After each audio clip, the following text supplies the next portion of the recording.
So they tried to do something different with the Fantastic Four. They wanted to modernize it. They wanted to sort of tamper with the backstory and some of the characterizations that we've seen before, even on screen before. Yeah. With this new Fantastic Four concoction. You guys ready to have your minds blown? And it is terrible. Oh, well, you're spoiling it. It is an absolute atrocity. I was so bored. I mean, this should have been called the Tedious Four, or the boring Go to Sleep Four, or the You Don't Need NyQuil Anymore Four, because you could just watch this movie and pass right out. And I was nodding off, for it sure. was such an abomination. The Abominable Four is what this should have been called. Hour, for sure. Oh my God, forget it. The whole thing. The whole thing is really boring. But let's try to find the good in this for a second here. We have really great actors, okay? But it just becomes even more disappointing because they have nothing good to say. Nothing to do. Awful. There's no lift. There's no humor. I mean, Johnny Storm is an indelible, fantastic character that's supposed to represent lightness and joy and fun.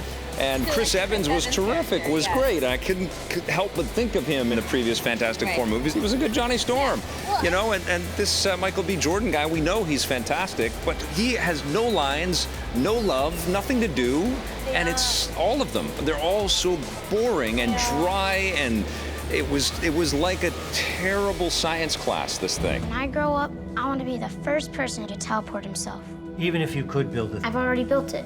is it next to your flying car? The whole movie looks like it was shot in a gymnasium, that they, you know, put some colored lights on and some tubes and things like that, and then... And you can always tell when they were acting with the green screen, the actors. Yeah, so much green screen. So it was a green... You know what? They probably cleared out the machinery and then put up a green screen and then brought the machinery back and then put them in front of machinery. That was hilarious. The moment at the end there where Michael B. Jordan's character like just walked in like, oh, that's my area over there, and you just look at what they're looking at. It's like, well, what area, dude? You clearly are just looking at a green screen, just pointing at something. There's so much of that. This was an absolute exercise in frustration. It's so hard to watch. I love these characters. I think they're fantastic comic creations. The characters that, you know, launched Marvel in the 60s, and they deserve love. They deserve to be represented well on screen. And I think part of the problem is, first of all, the script is god-awful because there is no moment of levity or lightness or fun or humor in this thing. This guy doesn't take orders well. Yeah, especially from people who say, I don't take orders well. And the other part of the blame is you cast a bunch of kids that aren't famous yet, really. You know, they've got a little bit of fame.